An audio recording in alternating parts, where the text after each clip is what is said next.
नमस्कार, अपना उत्तर प्रदेश देख रहे हैं आप और मैं हूं आपके साथ ज्योति। भारत और संयुक्त राज्य अमीरात के राजनयिक और वाणिज्यिक संबंधों में लगातार प्रगाढ़ता बढ़ रही है। यही कारण है कि दोनों देशों के राष्ट्राध्यक्षों के बीच लगातार मेल मुलाकातों का दौर भी बढ़ रहा है। वहीं पीएम मोदी एक बार फिर 13 फरवरी को यूएई के दौरे पर रहेंगे। पिछले 7 महीनों के दौरान ये 5वां मौका होगा जब आपको बता दें कि दोनों राष्ट्राध्यक्षों की मुलाकात होगी। और साथ ही साथ विदेश मंत्रालय के सूत्रों के अगर माने तो पिछले 10 सालों में अमेरिका के बाद यदि किसी देश के साथ संबंधों में सर्वाधिक प्रगाढ़ता आई है तो वो यूएई है। यूएई के साथ मुक्त व्यापार समझौता और द्विपक्षीय निवेश समझौता भी है, जिसमें दोनों देशों के बीच व्यापार में बढ़ोतरी हुई है। साथ ही यूएई और भारत के बीच मई 2022 में मुक्त व्यापार समझौता लागू हुआ था, जिसके 1 साल बाद ही आपको बता दें कि व्यापार बढ़कर 84.5 अरब डॉलर तक पहुंच गया था और 16% की बढ़ोतरी भी दर्ज की गई थी।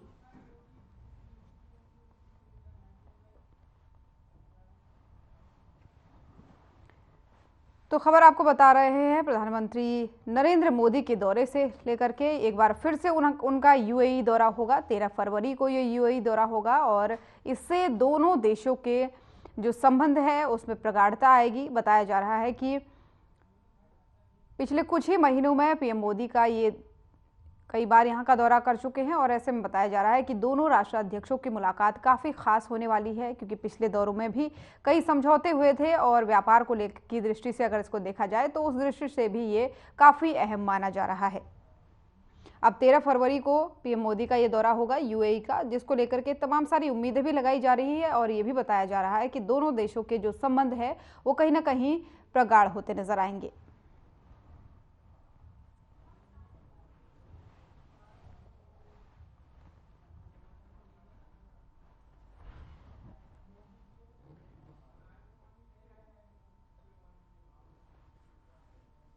तो ये पिछले मुलाकातों की तस्वीरें आपको दिखा रहे हैं दोनों देशों के राष्ट्राध्यक्षों की। अब जो है पीएम मोदी जो है एक बार फिर से 13 फरवरी को यूएई दौरे पर जाने वाले हैं और इस दौरे को लेकर के तमाम सारे कयास भी लगाए जा रहे हैं और बताया जा रहा है कि दोनों देशों के संबंध कहीं ना कहीं प्रगाढ़ होंगे और रिश्तों में दोनों देशों के मजबूती आएगी।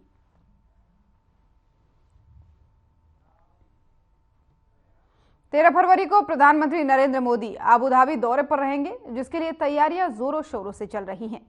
अबू धाबी में रहने वाले भारतीय पीएम मोदी के स्वागत के लिए पूरी तरह से उत्सुक है।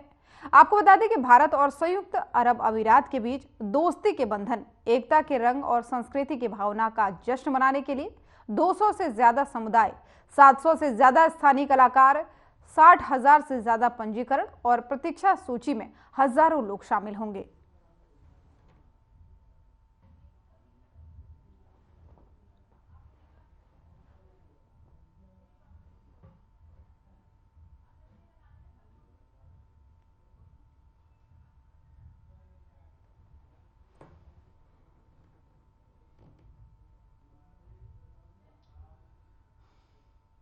और लखनऊ में भारतीय स्टेट बैंक की विधानसभा शाखा शुरू की गई, जिसका उद्घाटन सीएम योगी आदित्यनाथ ने किया है।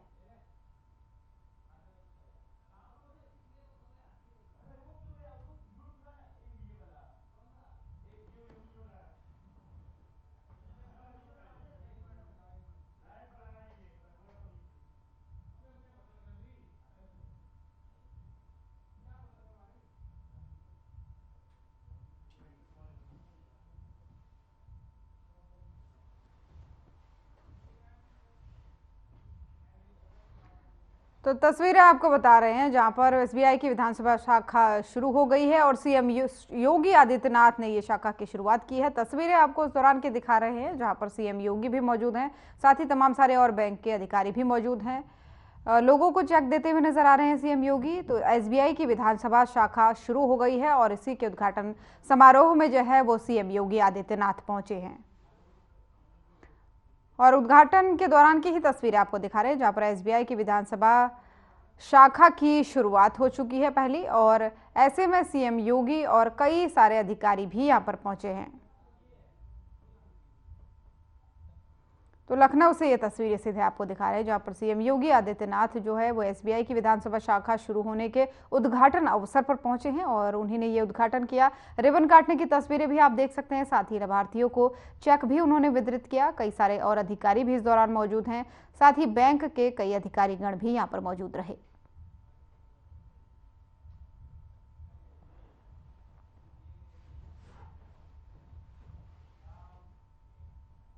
और वहीं विधानसभा सत्र में सीएम योगी ने सदन में राज्यपाल के अभिभाषण पर चर्चा की। सीएम योगी ने इस दौरान क्या कुछ कहा है, सुनाते हैं आपको। आपका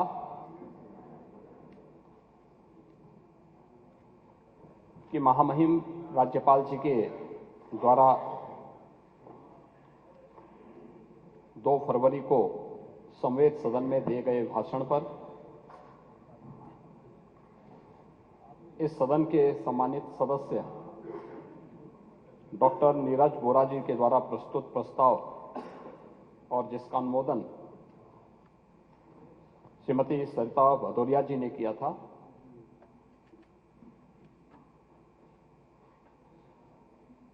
सत्ता पक्ष और विपक्ष के 100 से अधिक सम्मान्य सदस्यों ने इस पूरी चर्चा में भाग लेने का कार्य किया है। मैं इस पूरी चर्चा में भाग लेने वाले सभी माननीय सदस्यों को हृदय से धन्यवाद देता हूं और महामहिम राज्यपाल जी के द्वारा प्रस्तुत इस अभिभाषण के प्रति उनके प्रति सादर आभार भी व्यक्त करता हूं।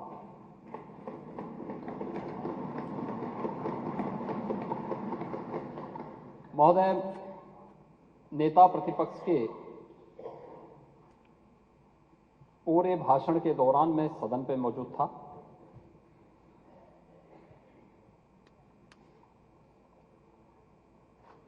लेकिन मुझे आश्चर्य हो रहा था कि अब बोलेंगे तब बोलेंगे, वह इस सदी की सबसे बड़ी घटना की ओर भी ध्यान आकर्षित करेंगे।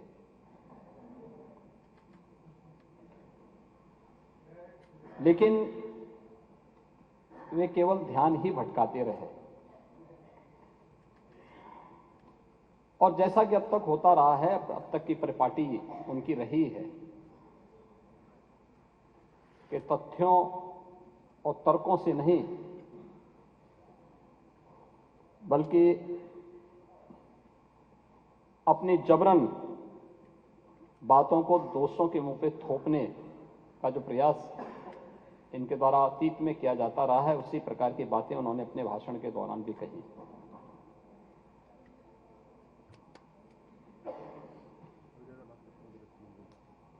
महर्षि वेद व्यास जी ने एक बात कही थी बहुत पहले, आज से 5000 वर्ष पहले। महर्षि वेद व्यास से कैसे ऋषि हुए भारत के, जिन्होंने भारत की ज्ञान की पूरी परंपरा को, भारत की धरोहर को विस्तार देकर के संहिताबद्ध करते हुए भावी पीढ़ी के लिए संरक्षित करने का कार्य किया। और इसीलिए आज भी हम देखते होंगे कि महर्षि वेद व्यास के प्रति कृतज्ञता ज्ञापित करते हुए उनकी जयंती को हम गुरु पूर्णिमा के रूप में, सनातन हिंदू धर्म के गुरु के रूप में उनको मान्यता देते हैं। हमारे यहां कथा परंपराओं में जो पवित्र पीठ होता है वो व्यासपीठ इसी सदैव ऋषि के प्रति कृतज्ञता ज्ञापित करने के लिए होता है। उन्होंने एक बात कही थी, महाभारत काल के 8 पीढ़ियों को उन्होंने अपनी आंखों से देखा और उसका संरक्षण किया और उस समय के व्यवस्था को उभरते हुए उस राजवंश को भी देखा और महाभारत युद्ध के साक्षी भी वे बने थे। उन्होंने एक बात कही थी कि ऊर्ध्वबाहुर विरोमयेश न च कश्चित् शृणोत्यमाम धर्मार्थ अर्थस्य कामस्य स किमर्थम न सेव्यते। महर्षि वेदव्यास ने एक बात कही थी महाभारत के में। उन्होंने कहा कि उनकी व्यथा थी कि मैं बाहें उठाकर लोगों को समझा रहा हूं कि धर्म से ही अर्थ और काम की प्राप्ति होती है, इसलिए क्यों नहीं धर्म के मार्ग पर चलते। पर कोई मेरी सुनता ही नहीं। ये केवल वेदव्यास की पीड़ा नहीं थी। 2014 के पहले पूरे देश की और 2017 के पहले पूरे उत्तर प्रदेश की भी यही पीड़ा थी।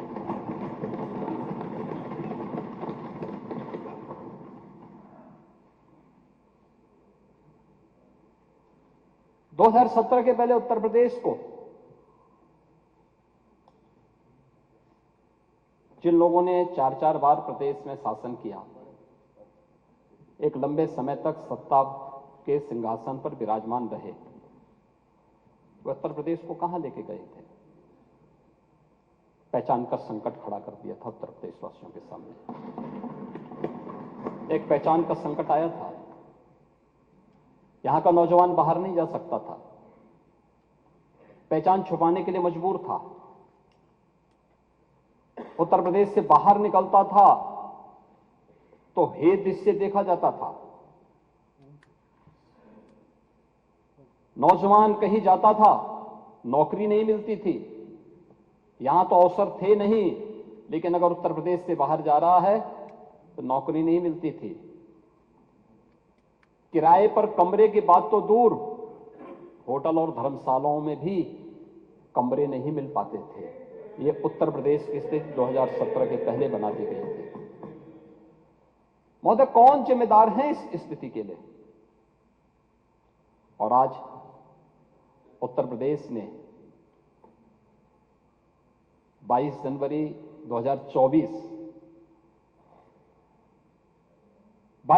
2024 की घटना को भी देखा है। पूरा देश अभिभूत था।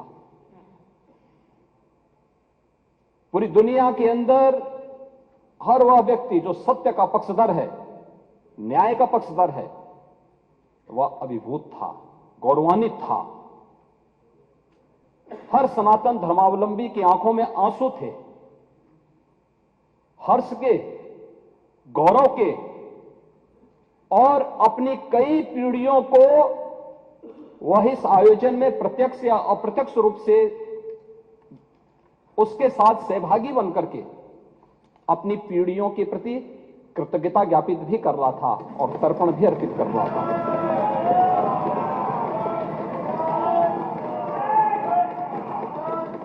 यह मेरा सौभाग्य है कि उस आयोजन में मैं प्रत्यक्ष रूप से था। वहां के वातावरण को मैं समझ सकता था। 25 करोड़ की उत्तर प्रदेश की आबादी और 140 करोड़ का हमारा देश, कमोवेश हर प्रदेश का प्रतिनिधित्व था, नेतृत्व वर्ग था। आदरणीय प्रधानमंत्री जी की उपस्थिति थी, पूज्य संतों की, आचार्यों की और समाज के हर तबके की उपस्थिति वहां पर मौजूद थी। अद्भुत वातावरण था, ऊर्जा से भरपूर था। और यही उत्तर प्रदेश, जिस उत्तर प्रदेश के नौजवानों को देख करके उत्तर प्रदेश के नागरिकों के बारे में टिप्पणी होती थी, आज उस उत्तर प्रदेश जहां कोई आना नहीं चाहता था, आज देश और दुनिया का हर व्यक्ति उत्तर प्रदेश आने के लिए तैयार बैठा है। ये घटनाएं कैसे परिवर्तित करती हैं? और इसीलिए जब मैं इस सदन में मिला, पहले दिन जिस दिन दलीय नेताओं की बैठक थी, तो हर सदस्य के चेहरे पर एक आत्मसंतोष का भाव था।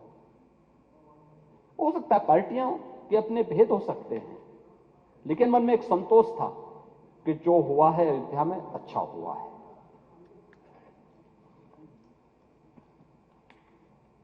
और हर व्यक्ति के मन में एक भाव था कि नहीं, अयोध्या हम सबको चलना चाहिए। यह अद्भुत, अलौकिक, अविस्मरणीय क्षण था वो। हर व्यक्ति गौरवान्वित था, गौरव की अनुभूति कर रहा था। और गौरव की अनुभूति इसलिए कर रहा था कि लगभग 500 वर्षों के एक लंबे अंतराल तक चले लंबे संघर्ष, लंबी कवायद, लंबा वाद विवाद, सर्वानुमति के साथ उसका समाधान का रास्ता निकला और पूरे देश की जनभावनाओं के अनुरूप आज रामलला के भव्य मंदिर के निर्माण का मार्ग प्रशस्त न केवल हुआ है, बल्कि रामलला वहां प्रत्यक्ष रूप से विराजमान भी हुए और सबकी उपस्थिति। दुनिया के अंदर पहली घटना थी जहां प्रभु को अपने स्वयं के अस्तित्व के लिए स्वयं प्रमाण जुटाने पड़े थे, स्वयं प्रमाण जुटाने पड़े थे। लेकिन राम की मर्यादा हमें धैर्य की प्रेरणा देती है। उस धैर्य के साथ जो 500 वर्षों के एक लंबे अंतराल को सनातन हिंदू धर्मावलंबियों ने व्यतीत किया, ये वे धैर्य उस प्रसन्नता के रूप में, दीपोत्सव के रूप में, आतिशबाजी के रूप में 22 जनवरी को पूरे हिंदुस्तान के अंदर और दुनिया के अंदर जहां कहीं भी हम देख रहे थे, हर ओर से एक ही आवाज आ रही थी। यह अद्भुत क्षण था और हमें प्रसन्नता इस बात की थी, हम अंतःकरण से प्रसन्नता इस बात की थी कि प्रभु तो विराजमान हुए हैं, उनके भव्य और दिव्य प्रतिमा की प्राण प्रतिष्ठा का कार्यक्रम संपन्न हुआ है, भारत के गौरव की प्राण प्रतिष्ठा का कार्यक्रम संपन्न हुआ है। लेकिन प्रसन्नता इस बात की भी थी कि हमने वचन निभाया और मंदिर वहीं बनाया।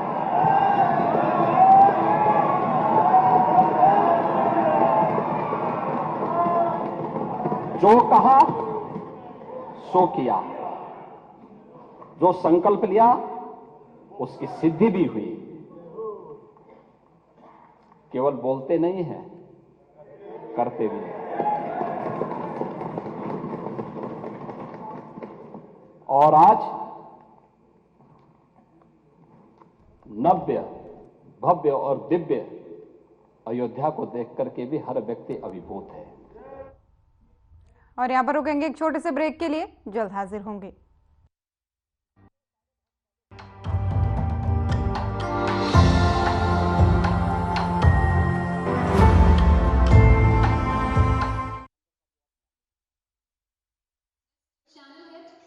श्री बृजमोहन सिंह साधना न्यूज।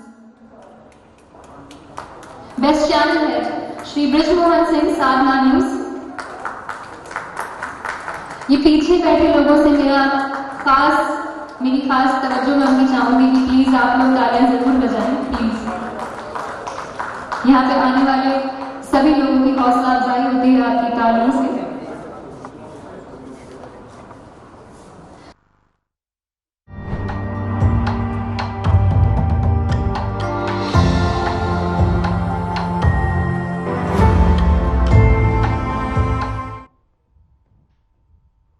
ब्रेक के बाद एक बार फिर से स्वागत है आप सभी का। चलिए खबरों में आगे बढ़ेंगे और विधानसभा सत्र में सीएम योगी ने सदन में क्या कुछ कहा है सुनाते हैं आपको। काशी का विकास ही अवरुद्ध कर दो,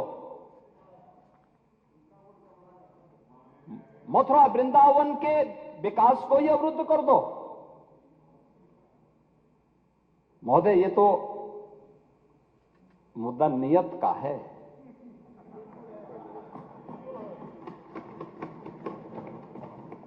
हमारी आस्था थी और नीति भी साफ थी और नियत भी बहुत स्पष्ट थी।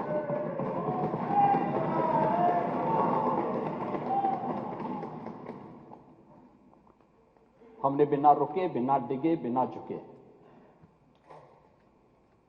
हम लोग अयोध्या भी गए, प्रदेश के हर जनपद में गए। अगर मैं अयोध्या और काशी गया हूं तो नोएडा और बिजनौर भी गया हूं। अयोध्या को इसलिए अभिषिक्त कर दिया गया था कि वोट बैंक कट जाएगा, और नोएडा और बिजनौर इसलिए लोग नहीं जाते थे कि वहां से जाने पे कुर्सी से उतर जाएंगे। हमने कहा इन चारों जगह तो जरूर जाएंगे। इसलिए भी जाएंगे कि भाई अयोध्या इसलिए जाएंगे, हमारी आस्था का स्थल है, और ये मेरा सौभाग्य है और मेरी सरकार का सौभाग्य है कि अयोध्या का भव्य दीपोत्सव जो आज राष्ट्रीय आयोजन बन चुका है, राष्ट्रीय उत्सव बन चुका है, उसको हमारी सरकार को शुरू करने का सौभाग्य प्राप्त हुआ। हम लोगों ने शुरू किया। आज वो एक नित नए प्रतिमान स्थापित कर रहा है। अयोध्या उसकी एक पहचान दिलाई गई। अयोध्या भी हम लोग गए, कोई संकोच नहीं किया। लोग बोलते थे कि मामला, हमने कहा विवाद एक स्थल विशेष का होगा, न्यायालय में सुनवाई हो रही है, लेकिन अयोध्या का विकास और वहां की जनता को, वहां आने वाले श्रद्धालुओं को आप वंचित कैसे कर सकते हैं सुविधाओं से? हम लोग गए। नोएडा और बिजनौर के भी बारे में मुझे बताया गया कि मुख्यमंत्री नहीं जाते। मैंने कहा क्यों?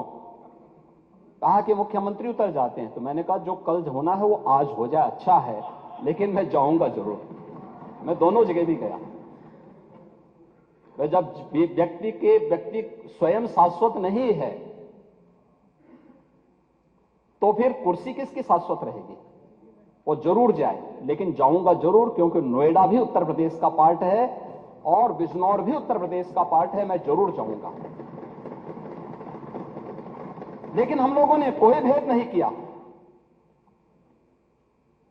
लेकिन महोदय, अयोध्या नगरी को प्रतिबंधों और कर्फ्यू के दायरे में जरूर लाया गया था पिछली सरकारों के समय। सदियों तक अयोध्या कुत्सित मंशा के लिए अभिषिक्त थी, एक सुनियोजित तिरस्कार भी झेलती रही। लोक आस्था और जनभावनाओं के साथ ऐसा खिलवाड़ संभवतः दूसरी जगह देखने को नहीं मिला होगा। अयोध्या के साथ अन्याय हुआ, और महोदय जब मैं अन्याय की बात करता हूं तो हमें 5000 वर्ष पुरानी बात भी याद आने लगती है। उस समय पांडवों के साथ भी अन्याय हुआ था, और उस समय कृष्ण गए थे कौरवों के पास। उन्होंने भी कहा था बस दे दो केवल 5 ग्राम, रखो अपनी धरती तमाम, हम वही खुशी से खाएंगे, परिजन पर असी न उठाएंगे। लेकिन दुर्योधन वह भी दे न सका, आशीष समाज की ले न सका। यहां तक कि उसने भी भगवान श्री कृष्ण को बंधक बनाने का कुत्सित प्रयास किया। उल्टे हरि को बांधने चला, जो था साध्य साधने चला। यही तो हुआ था। यही तो हुआ था अयोध्या के साथ, और यही हुआ काशी के साथ, और यही हुआ था मथुरा के साथ भी। हमने यही तो कहा। उस समय 5 गांव मांगे थे। भाई भगवान कृष्ण ने तो पहले कहा, जब वो समझौता कराने के लिए गए थे, महाभारत का युद्ध टालने के लिए गए थे, कि भी देना हो तो आधा दो, लेकिन इसमें भी यदि बाधा है तो दे दो केवल 5 ग्राम। लेकिन वो 5 गांव, लेकिन यहां तो ये समाज सैकड़ों वर्षों से यहां की आस्था केवल 3 के लिए बात कर रही है। 3 के लिए।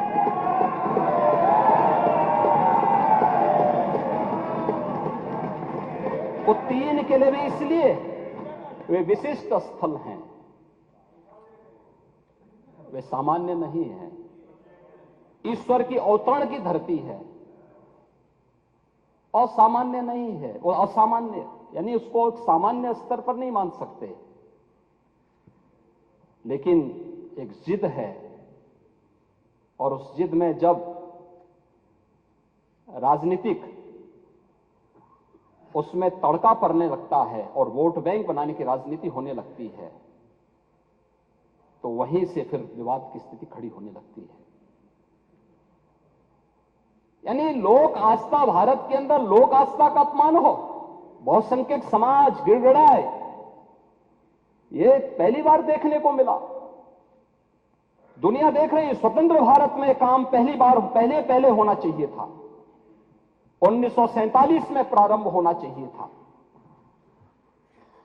और उस आस्था के लिए बार बार गुहार लगाता रहा। हमने तो केवल 3 जगह मांगी, अन्य जगहों के बारे में कोई मुद्दा नहीं था। अयोध्या के लिए, और देखिए अयोध्या का उत्सव लोगों ने देखा तो नंदी बाबा ने भी कहा, भाई हम काहे इंतजार करें,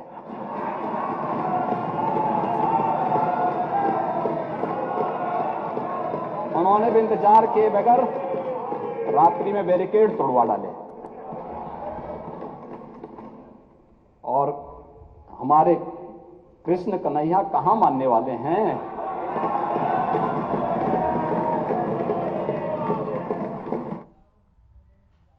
तो सीएम योगी को सुन रहे थे आप। उत्तर प्रदेश की खबरों में फिलहाल इतना ही। नमस्कार।